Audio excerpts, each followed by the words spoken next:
श्रीमहालक्ष्मीकी नीरजालयं नीराजनं श्रीलाभिकन्यकतु श्रीमहालक्ष्मीकी नीरजालयं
विष्णुर्ऋषिः अनुष्टुप्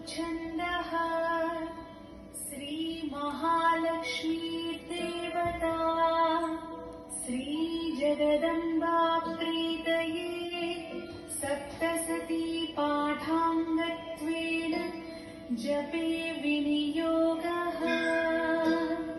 ॐ नमः चण्डिकायै। मार्कण्डेय उवाच ॐ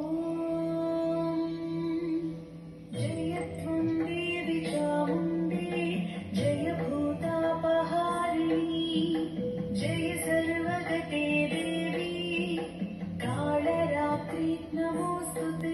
श्रीकारासनगर्भिताननशिखा सौक्लीकलां बिभ्रती सौवर्णाम्बरधारिणी वरसुधा गौता त्रिनेत्रोज्ज्वला वन्दे पुस्तकपाशमङ्कुशधरा सद्भूषितामुज्ज्वला त्वां गौरी त्रिपुरा परात्परकला श्रीचक्रसञ्चारिणी।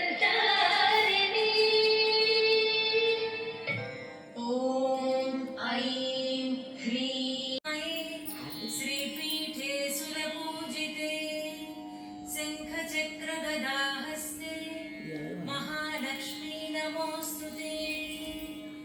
नमस्ते गरुडारूढे दोलासुरभयङ्करी नमः। ॐ महाभद्रायै नमः। ॐ महामायायै नमः। ॐ वरप्रदायै नमः।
जातवेदसे सुनवामसो ममराति यतो निदहाति वेदः स नः पर्षदति दुर्गाणि विश्वानावेव सिन्धुम् दुरितात्यग्निः तामग्निवर्णाम् तपसा ज्वलन्तीम् वैरोचनीम् कर्मफलेषु जुष्टाम् दुर्गाम् देवीगम् शरणमहम् प्रपद्ये सुतरसि तरसे नमः अग्ने त्वम् पारजानव्यो अस्मान् स्वस्तिभिरति दुर्गाणि विश्वा पूश्च पृथ्वी बहुलान् अष्टोत्तर शतनामावली ओम त्रिपुरायै नमः ओम षोडश्यै नमः ओम मात्रे नमः ओम त्रक्षरायै नमः ओम त्रितयायै नमः ओम त्रयै नमः ओम सुन्दर्यै नमः ओम सुमुख्यै नमः ओम सेव्यायै नमः ओम सामवेद पारायणायै नमः ओम शारदायै नमः ओम शब्दनिलयायै नमः ओम सागरायै नमः ओम सरिदम्बरायै नमः ओम सरिताम्बरायै नमः ओम शुद्धायै नमः